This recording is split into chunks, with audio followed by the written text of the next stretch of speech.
நம் வாழ்வில் கஷ்ட காலங்கள் வருவதை நாம் விரும்ப மாட்டோம். இவற்றிலிருந்து விடுபட நாம் பூஜை புனஸ்கரங்களை செய்கிறோம். ஜோதிட நெறிமுறையின்படி கெட்ட காலம் வருவதற்கு முன் சில அறிகுறிகள் நடந்து நமக்கு கெட்ட காலம் வருவதை உணர்த்தும். அவற்றை இந்த வீடியோ பதிவினை முழுவதுமாக பார்த்து தெரிந்து கொள்ளுங்கள். உங்கள் வீட்டில் எப்போதும் சண்டை சச்சரவுகள் இருந்து கொண்டே இருந்தால் அந்த வீட்டில் லட்சுமி தேவி தங்க மாட்டார் என சாணக்கியர் கூற்று கூறுகிறது.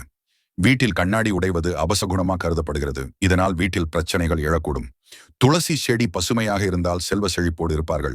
அதுவே துளசி செடி திடீரென வாடி கருகினால் அல்லது தீபம் எரியாமல் அடிக்கடி அணைந்து போவது, இவையெல்லாம் ஆன்மீக ரீதியில் எச்சரிக்கைகள். தங்கம் சேர்வது லட்சுமி கடாட்சமா பார்க்கப்படுகிறது. அதுவே அந்த நாம் வீட்டில் தங்க பொருள்கள் தொலைந்தால் அது அபசகுணமாக கருதப்படுகிறது. நம் வீட்டில் உள்ள பால் மற்றும் நெய் ஆகியவை செழிப்பின் சின்னமாக மகாலட்சுமியின் அம்சமாக பார்க்கப்படுகிறது. இவைகள் அடிக்கடி கை தவறி கீழே கொட்டினால் கெட்ட காலத்தின் அறிகுறியாக பார்க்கப்படுகிறது.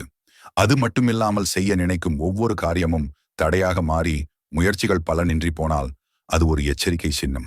எந்த காரணமும் இல்லாமல் மனதில் குழப்பம், பயம், பதட்டம் அடிக்கடி தோன்றினால் அது எதிர்மறை காலம் நெருங்குவதை சொல்கிறது. ஆன்மீக நண்பர்களே, இவையெல்லாம் நம்மை பயமுறுத்துவதற்கல்ல, இது ஒரு எச்சரிக்கை. நம்முடைய வாழ்க்கையை சீர்படுத்திக் கொள்ள நல்ல சிந்தனைகள், நம்பிக்கை, பக்தி, பிரார்த்தனை, இவையால் எந்த கெட்ட காலத்தையும் கடந்து செல்ல முடியும். இது போன்ற விஷயங்களை புறக்கணிக்க கூடாது. எச்சரிக்கையாக இருத்தல் அவசியமான ஒன்று.